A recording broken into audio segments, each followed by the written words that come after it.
Bonjour, c'est Ursule encore. On est le 9 septembre 2023. Alors, je viens sur la trompette aujourd'hui encore et je viens proclamer le retour de notre Seigneur Jésus-Christ. Amen et alléluia, soyons tous bénis, soyons remplis de sa joie. Amen. Dieu, maître des temps, maître des circonstances. Amen. Alors, Ézéchiel 22. La parole de l'Éternel me fut adressée en ces mots. Et toi, fils de l'homme, jugeras-tu la ville sanguinaire? Fais-lui connaître toutes ses abominations. Tu diras ainsi par le Seigneur l'Éternel, ville qui répand le sang au milieu de toi, pour que ton jour arrive, et qui te fait des idoles pour te souiller. Tu es coupable à cause du sang que tu as répandu, et tu t'es souillé par les idoles que tu as faites. Tu as ainsi avancé tes jours, et tu es parvenu au terme de tes années. C'est pourquoi je te rends un objet d'opprobre pour les nations et de moquerie pour tous les pays. Ceux qui sont près et ceux qui sont au loin se moqueront de toi, qui es souillé de réputation et plein de troubles. Voici au-dedans de toi, tous les princes d'Israël usent de leur force pour répandre le sang. Au-dedans de toi, l'on méprise père et mère, on maltraite l'étranger, on opprime l'orphelin et la veuve. Tu dédaignes mes sanctuaires, tu profanes mes sabbats. Il y a chez toi des calomniateurs pour répandre le sang. Chez toi, l'on mange sur les montagnes, on commet le crime dans son sein. Au milieu de toi, on découvre la nudité du père. Au milieu de toi, on fait violence à la femme pendant son impureté. Au milieu de toi, chacun se livre à ses abominations avec la femme de son prochain. Chacun se souille par les incestes avec sa belle-fille, et chacun déshonore sa sœur, fille de son père. Chez toi, l'on reçoit des présents pour répandre le sang. Tu exiges un intérêt et une usure. Tu dépouilles ton prochain par la violence. Et moi, tu m'oublies, dit le Seigneur l'Éternel. Voici, je frappe des mains à cause de la cupidité que tu as eue et du sang qui a été répandu au milieu de toi. Ton cœur sera-t-il ferme? Tes mains auront-elles de la force dans les jours où j'agirai contre toi? Moi, l'Éternel, j'ai parlé et j'agirai. Amen. Voilà les fautes, les péchés qu'il y avait au milieu de Jérusalem. Amen. Et il y a une parole qui est là, au verset 3. Le Seigneur dit, ville qui répand le sang au milieu de toi, pour que ton jour arrive. Pour que ton jour arrive. Autrement, c'est la ville elle-même qui est en train de précipiter le jour du Seigneur. Amen. Il dit, pour que ton jour arrive, qui te fait des idoles pour te souiller. Donc, le peuple, c'est eux qui provoquent Dieu à la colère. Dieu a dit, voilà les commandements que je vous donne. Vous les observerez. Et quand vous entrerez dans le pays, toutes ces abominations-là commises par les peuples que je chasse devant vous ne seront pas les vôtres, tant et aussi longtemps que vous observez les commandements qui sont là. Il a dit, vous ne donnez pas vos filles en mariage à ce peuple-là, et puis vous ne prendrez pas leurs filles non plus. Les consignes de Dieu étaient strictes pour Israël. Mais quand ils sont arrivés, ils étaient corrects les premiers temps, et après, petit à petit, ils se sont souillés. Ils ont commencé à imiter les abominations des nations aux alentours, et mieux encore, ils ont dit à Dieu qu'ils voulaient un roi. Dieu leur a dit, mais non, je veux tout simplement être un roi pour vous, demeurer dans une relation avec moi. Ils ont dit, non, non, non, on veut un roi. Finalement, ils ont choisi eux-mêmes, ils voulaient Saül, et puis finalement, Dieu a trouvé, Dieu a béni pour eux. Et pour se rendre compte que le roi Saül lui-même, à un moment donné, il a déshonoré l'Éternel. Et finalement, le roi qu'ils avaient, dont ils étaient fiers, tout beau, tout grand,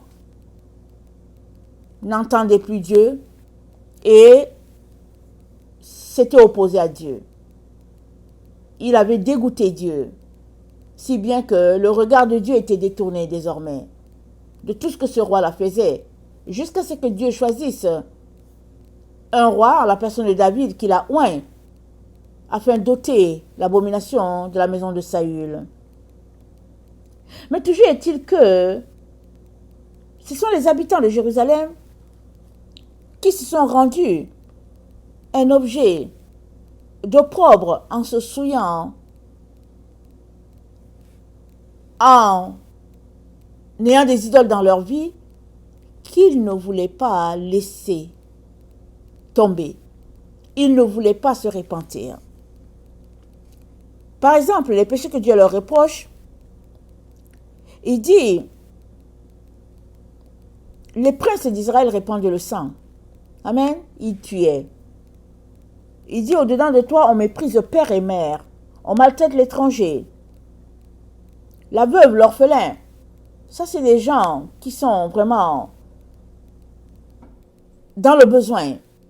La veuve, l'orphelin, les personnes, au fait, qui n'ont que les yeux tournés vers Dieu. On méprise père et mère. Quel est l'enfant qui méprise ses parents? Tout cela, c'est là, dans les pratiques qu'Israël faisait. Et c'est dit au verset 8, tu dédaignes mes sanctuaires et tu profanes mes sabbats. Le sabbat, c'est le jour que Dieu a donné pour le repos. Il a dit que ce soit un signe entre les nations. Amen. Et puis vous, que les gens sachent que vraiment vous m'appartenez. Et il a demandé que cela soit observé. Mais Israël ne pratiquait pas ces choses. Et Dieu dit, au verset 9, il y a chez toi des calomniateurs pour répandre le sang chez toi. On mange sur les montagnes. Sur les montagnes, c'est les endroits où ils allaient pour les sacrifices à leurs différentes divinités, les Astartés, et puis tous ces divinités-là, ils le faisaient sur les montagnes. En cachette, pour que les gens ne les voient pas, mais Dieu les voyait. Il dit, on commet le crime dans son sein. Ce sont ces femmes-là qui enlevaient leurs enfants. L'enfant était à l'intérieur, était dans le sein maternel, mais elles s'organisaient pour l'enlever. Donc, Dieu dit, le crime qui se passe à l'intérieur, dans le sein. Et toutes les autres choses qui sont décrites, nudité du père, de la mère, la belle-fille, toutes ces choses que Dieu a dit de ne pas faire, c'était pratiqué en Jérusalem. Photo de ce qui se passe dans notre temps. Ça dit typique. C'est les péchés typiques de notre temps. Tu dit, chez toi, verset 12, l'on reçoit les présents pour répandre le sang. Tu exiges un intérêt et une usure. Tu dépouilles ton prochain par la violence. Et moi, tu m'oublies. Et la cupidité, ça court les rues, n'est-ce pas? Les gens se détestent à cause de l'amour de l'argent, à cause de la course au bien matériel. Et Dieu dit, la question qu'il nous pose à tous ce matin, il dit, ton cœur sera-t-il ferme, le verset 14. Tes mains auront-elles de la force dans le jour où j'agirai contre toi? Autrement dit, est-ce que tu auras eu le temps de te repentir le jour où je viendrai? C'est ça qu'il est en train de dire.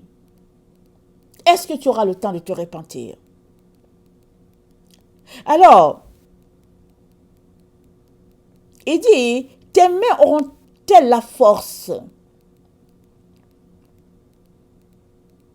d'agir quand je viendrai, quand je me pointerai? Parce que il dit quoi? Il dit, j'agirai, j'ai parlé. Et nous sommes dans le temps où Dieu nous appelle tous à la repentance. Et ce qu'il attend au fait, c'est que nous puissions lui demander pardon et nous détourner de nos voies. C'est ça qu'il attend au fait. Mais on dirait que les enfants de Dieu ne comprennent pas cela. ils persistent sur leur voie. La voie qu'ils se sont choisie, ils persistent là-dessus. Ils disent que c'est la voie de l'Éternel. Mais Dieu, au fait, attend tout simplement de chacun d'entre nous que nous puissions faire un U-turn. Retourner à lui. Dans les pleurs, les larmes, il va nous faire grâce.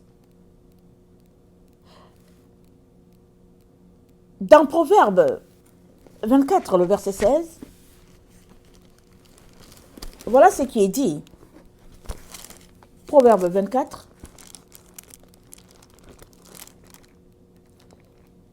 le verset 16.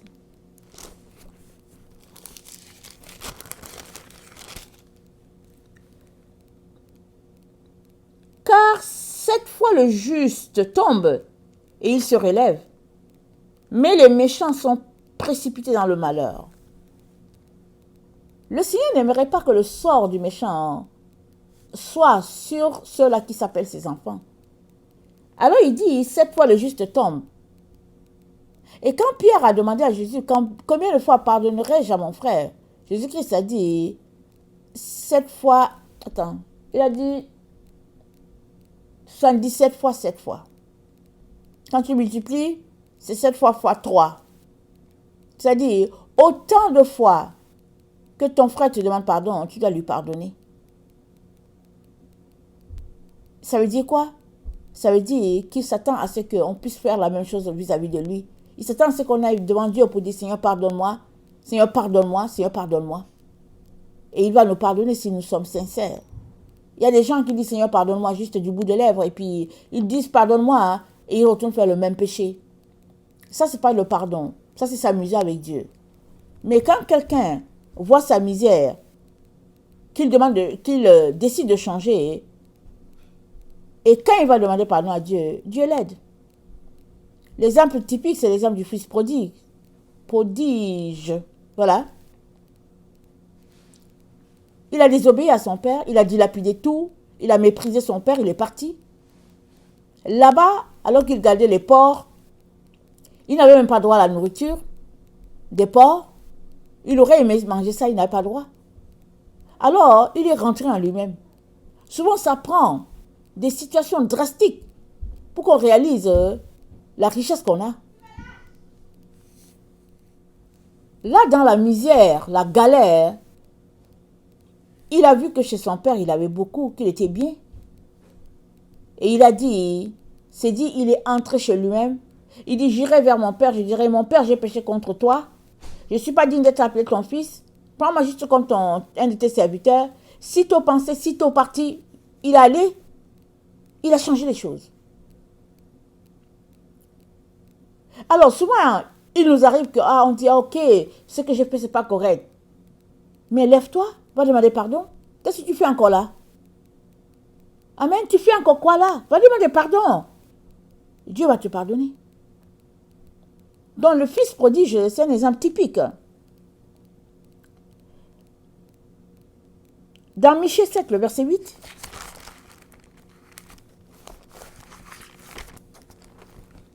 Michée 7, le verset 8.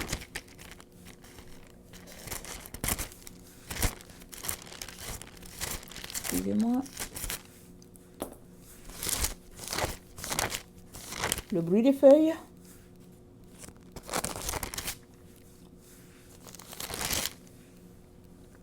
Ne te réjouis pas à mon sujet, mon ennemi. Car si je suis tombé, je me relèverai. Si je suis assise dans les ténèbres, l'Éternel sera ma lumière. Ça, c'est le cœur de quelqu'un qui se répand. Il dit, si je suis tombé, je me relèverai. Donc, réaliser qu'on est tombé, c'est une chose. Se relever, c'est une autre. Et entre les deux, il y a la décision. Si tu décides de sortir de là, tu sortiras. Tu sortiras. Il y a un monsieur qui m'a dit, voilà, il y a un temps, il avait donné sa vie à Jésus. Et le témoignage qu'il m'avait donné, c'était le fait que il était un grand fumeur. Il fumait beaucoup. Et il dit, un jour, il a décidé tout simplement que il allait arrêter. Amen. Et ça a coïncidé que c'est tombé aussi qu'il a donné sa vie à Jésus dans le temps. Et une fois que Jésus-Christ est venu dans son cœur, il savait tout simplement qu'il ne pouvait pas continuer à fumer. Qu'est-ce qu'il a fait? Il a dit que tel jour, je vais arrêter de fumer. C'est ça qu'il m'a dit. Amen. Il donnait son témoignage. Alors il dit, ce jour-là qu'il a décidé, les cigarettes qu'il avait, il les a bien fumées. Amen. Il a fumé. Et il a dit, ok, c'est fini. C'est fini, j'ai fini. Et il dit, il n'a plus touché la cigarette. Il dit, quand il a fini de fumer, il a prié. Il dit, il ne peut pas expliquer, le dégoût était là, c'était fini. Il dit, quand il voit la cigarette, il voit les autres fumer, il dit, il est dégoûté. J'ai dit, waouh. J'ai trouvé ça spécial, son témoignage. Mais il dit quoi? Il dit, j'avais décidé que je ne voulais plus de cela. Alors, la décision, elle a une force en elle. Une force qui nous propulse en direction de notre délivrance. Amen. Osée 14, le verset 1. Osée 14, le verset 1.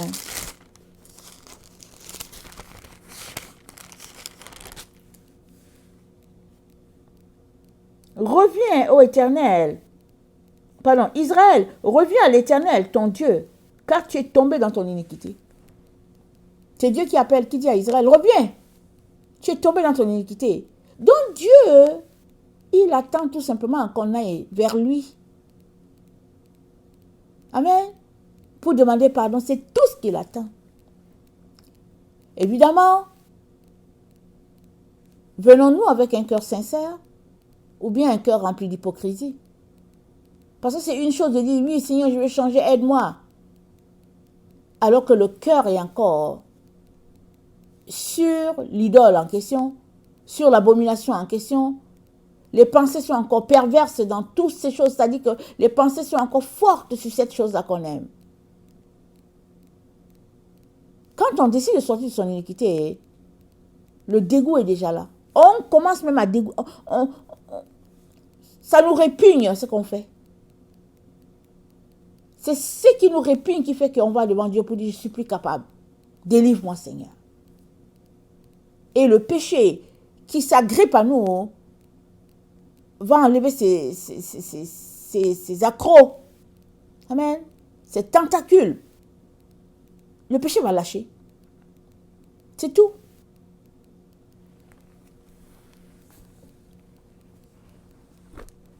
Dieu reçoit quiconque se répand. Amen. Mais pourquoi est-ce que la repentance est si rare?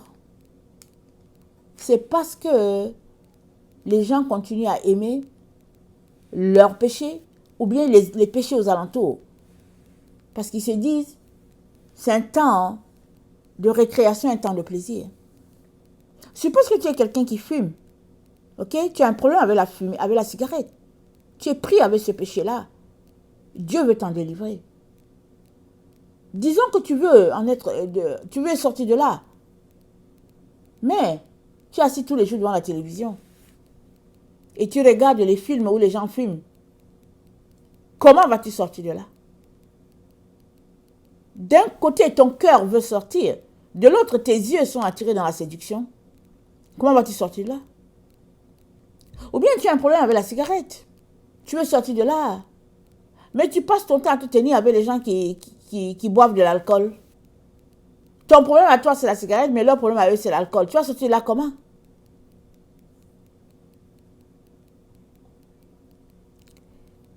Qui sait le jour où l'Éternel viendra sur lui? Personne. On est dans le temps où Dieu dit seulement qu'il est en train d'appliquer le jugement. Ça a commencé dans l'église et ça finit à Babylone. On est dans ce temps-là en plein dans le jugement de Dieu. Tu ne sais pas quand le Seigneur va venir sur toi. Tu ne sais pas. Tout ce qu'il te dit, sois prêt. Et comme on l'a lu, au verset 13 et 14, il dit, voici, je frappe des mains à cause de la cupidité que tu as eue et du sang qui a été répandu au milieu de toi. Ton cœur sera-t-il ferme? Tes mains auront-elles la force dans les jours où j'agirai contre toi? Nous avons besoin d'avoir les mains fermes, le cœur décidé, amen, et les pieds bien ancrés dans Christ. Nous avons besoin de tenir ferme. Paul dit, après avoir tout surmonté, tenez. Amen. Éphésiens 6, le verset 12. Après avoir tout surmonté, tenez. Et à vos reins la vérité pour ceinture. Et puis prenez le casque du salut, à vos pieds les ailes de l'évangile. Et il décrit. Après avoir tout surmonté, tenez ferme. Et puis, faites un checking autour. Est-ce que tout est correct? Alors, tu tiens. Est-ce que tout est correct, Seigneur? Est-ce que je suis correct et tout? C'est ça, veiller. C'est ça, veiller. Hier, j'étais un peu fatiguée. Je suis allée me coucher tôt. J'ai dit, aujourd'hui, je me couche tôt. Je me réveillais dans la nuit et j'ai passé du temps avec le Seigneur. C'est ça que j'ai dit. Je suis allée me coucher tôt. Mais vous savez quoi? Je n'ai pas dormi. Quand je suis allée pour me coucher, le Seigneur m'a réveillée tout de suite. Amen. Donc, je suis restée. je voulais me coucher tôt. Je suis restée debout. Donc, je suis demeurée avec lui. Et à un moment donné, j'ai dormi peut-être 30 minutes. Amen. Peut-être 30 minutes. Et voilà comment il me réveille. Il dit, réveille-toi, réveille-toi. Allez, réveille-toi. Je ne sais pas. Je me suis réveillée, je me disais, mais qu'est-ce qui se passe? Non. Il voulait tout simplement pas que je dorme. Il voulait que je veille. Il y a des jours comme ça avec le Seigneur, où il veut qu'on veille. Nous savons que c'est le sabbat, là, lui, le vendredi à samedi, c'est un jour de repos. Souvent, on dit, hey, ça arrive le repos, je veux bien me reposer. C'est ça que je me suis dit hier. J'ai dit, ah, vendredi est là. Alors, le sabbat a commencé.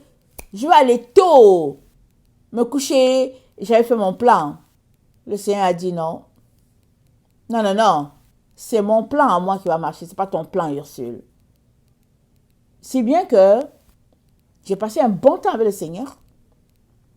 Et après, au petit matin, je me suis demandé, j'ai dit, mais pourquoi est-ce que je voulais dormir? Je ne sais pas pourquoi je voulais dormir. Parce que le Seigneur m'a redynamisé. Amen. Je sentais la fatigue dans mon corps, mais le Seigneur a dit, hey, réveille-toi. Réveille-toi. Le Seigneur est celui qui nous réveille. Et on est dans les temps où, si on pense que les choses sont au beau fixe avec notre relation avec le Seigneur, c'est ça qu'on pense, le Seigneur a besoin de nous pour prier pour les autres. Il a besoin de nous pour prier pour les autres. Alors on va dormir où? Et pourquoi? Amen. Il est important de marcher dans la direction du Seigneur et d'attendre son timing à lui. Quand est-ce qu'il viendra? On ne sait pas. Tu ne sais pas le jour qu'il va cogner à ta porte pour dire, celui-là il a dit quoi? Je viens comme un voleur. Je viens comme un voleur. Seulement, si tu manges léger les soirs et que tu ne passes pas ton temps devant toutes ces choses qui distraient, télévision, Internet et toutes ces affaires-là, et que tu ne passes pas ton temps à causer avec les amis, ça veut dire que toutes ces choses-là qui distraient, si tu les ôtes de ton chemin, tu es alerte. Amen. Tu es disposé à prier. Parce que souvent, on n'arrive pas à prier, on est fatigué. Pourquoi? À cause de toutes ces choses-là qui attirent notre attention. Ça nous fatigue. Et on sent la somnolence. Et on veut se reposer. Évidemment, on est dans notre corps. Amen. On est dans le corps de chair. On veut se reposer. Mais, très souvent, ce n'est pas le temps de se reposer. On est dans les temps où Dieu dit, veillez, priez sans cesse. On peut s'arrêter pour dire, mais comment est-ce qu'on va veiller? Comment est-ce qu'on va prier? Le Seigneur dit, veillez, il prie. Il nous redynamise. Amen. Il nous redynamise. Il nous booste. Parce que il a besoin de nos genoux. Il a besoin de nos prières pour pouvoir agir par-ci, par-là dans la vie des uns et des autres. Alors, seul problème, c'est est-ce que nous connectons toujours à son timing à lui? Sommes-nous sur notre timing ou bien sommes-nous sur le timing du Seigneur?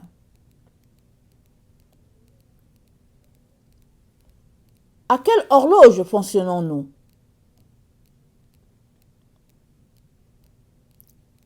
Je vous ai déjà partagé ce rêve-là que le Seigneur m'a donné, où il y avait une vitre, voilà, une vitre qui séparait les gens.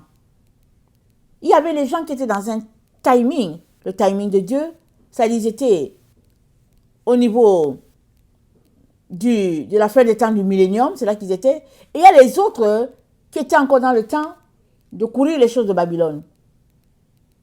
Ils étaient dans ce temps-là. Et je voyais une vitrine qui les séparait, voilà, une vitrine. Et une autre fois, j'ai fait un autre rêve. Et déjà, c'est depuis un temps que le Seigneur m'a donné ces rêves-là, ça fait peut-être 2 ans, où j'ai fait un rêve. En ce temps, je ne comprenais pas ce qu'il était en train de me dire. Alors, j'étais en train de parler à quelqu'un. Je parlais à une personne, mais il y avait une vitrine qui nous séparait. Alors, je voulais joindre la personne.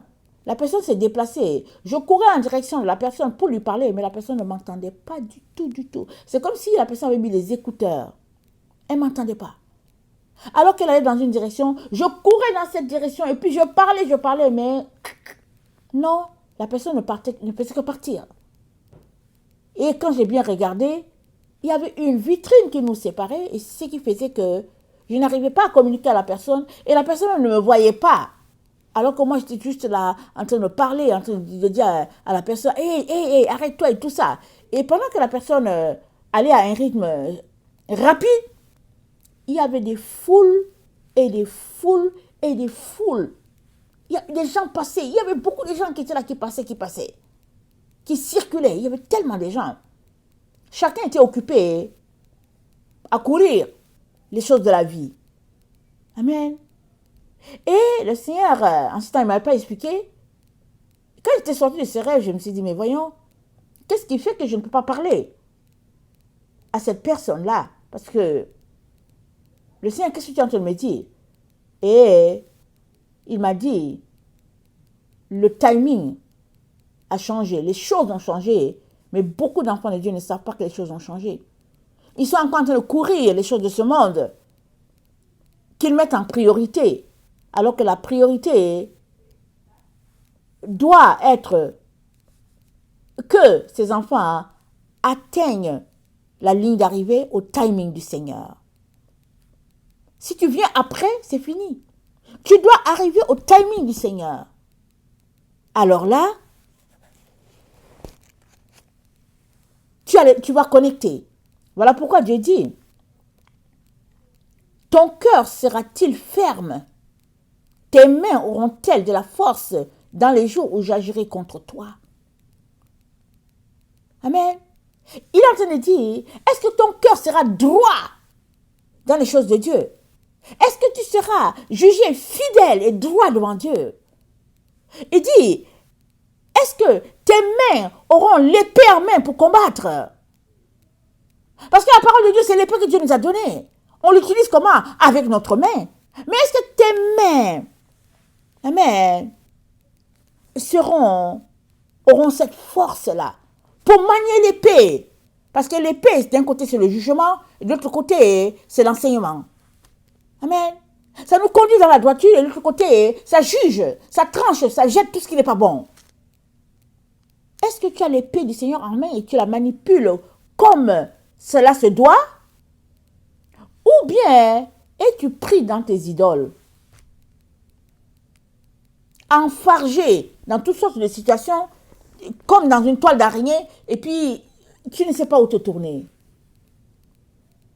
Dans Ésaïe 59, on a déjà lu ça, et c'est dit, leurs toiles ne servent pas à tisser. Attendez, je vais lire le texte, juste ce verset-là. Excusez-moi. Il dit, nous sommes dans Ésaïe 59, le verset 6, il dit, leurs toiles ne servent point à faire des vêtements. Et ils ne peuvent se couvrir de leurs ouvrages. Pardon, excusez-moi.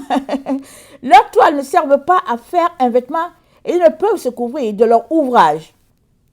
Leurs œuvres sont des œuvres d'iniquité et les actes de violence sont dans leurs mains. Leurs pieds courent au mal. Ils ont hâte de répandre le sang innocent. Leurs pensées sont les pensées d'iniquité. Amen. Voilà ce qu'est l'être humain dans notre temps. Voilà comment nous agissons. Nos pensées, nos actions, tout ce que nous faisons, ça ne rapporte rien pour Dieu. Mais si on se repentait, si on revenait en demandant pardon, Dieu nous accueillerait. Proverbe 24, 7 fois le juste tombe, mais il se relève. Amen. Et dans Jacques 4, le verset 14, l'apôtre nous parle, Jacques 4, le verset 14, il dit, attendez, vous qui ne savez pas ce qui arrivera demain, car qu'est-ce que votre vie? Vous êtes une vapeur qui paraît pour un peu de temps et qui ensuite disparaît. Amen. Il dit, personne ne sait ce qui arrivera demain. Même là, la minute qui suit, est-ce qu'on sait ce qui va arriver? On ne sait pas. Mais est-ce que nous avons réglé notre vie avec notre Dieu? Est-ce que nous sommes dans une attitude de prier, de veiller? C'est à cela que le Seigneur nous appelle. Amen. C'est à cela. Moi, j'attendais juste la soirée. Je me suis dit, ok, c'est le sabbat, c'est un jour de repos, je vais me reposer. Et puis, je suis allée me coucher tôt. Voilà, c'est tout. Le Seigneur a dit non. Non. Et il m'a redynamisé. Il m'a dit non, c'est le temps de veiller. C'est le temps du repos, mais c'est le temps de veiller. Qu'est-ce que tu privilégies? Tu as toute l'éternité pour te reposer. Mais quand c'est le temps de veiller, ce temps, si tu le perds, tu ne peux pas le rattraper. Peut-être que le Seigneur veut que tu veilles parce qu'il veut que tu pries pour quelqu'un, pour une situation bien précise. Je me rappelle qu'un jour, ça fait un temps, le Seigneur m'avait demandé de prier pour une certaine famille. Amen, ça fait un temps. Et je ne les connais pas vraiment. Il n'y a pas de contact physique, mais je les connais, ce sont des serviteurs de Dieu.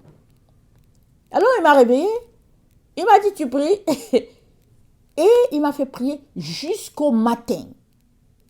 Jusqu'au matin. J'avais un enfant, un bébé, et je me suis dit, mais Seigneur, mais j'ai besoin de me reposer. Il a dit non, la situation pour laquelle je veux que tu pries, elle est beaucoup plus importante que ce que tu veux faire en ce moment. Alors moi j'ai prié. J'ai prié. J'étais fatiguée, mais j'ai prié. 2-3 jours après, quelle était ma surprise d'entendre que ce même jour, cette famille-là était dans une détresse et Dieu cherchait quelqu'un qui allait prier. Alors je suis presque sûre que je ne suis pas la seule qui a prié ce jour-là. Mais c'est sûr qu'il a dû réveiller son armée qu'il avait sur toute la terre pour dire prie. Et j'étais si heureuse d'avoir mis quelques gouttes Amen, de mes mots dans ce que Dieu voulait faire pour cette famille. Mais moi, je ne les connais pas vraiment. Amen, je ne les connais pas. Mais c'est que le Saint-Esprit avait un urgent besoin. Alors, il a frappé à différentes portes. Et c'est de ça que Dieu est en train de parler ici. Il dit, ton cœur sera-t-il ferme? Tes mains auront-elles de la force dans les jours où j'agirai contre toi? Est-ce que tu seras au rendez-vous? C'est ce qu'il est en train de dire. Seras-tu au rendez-vous? Il est important que tu t'assures que ce jour-là, tu ne seras pas endormi. Amen. Tu ne seras pas endormi, que tu seras en train de prier. Ou bien que tu seras en train de lire ta Bible. Ou bien, en tout cas, peu importe, tu seras éveillé.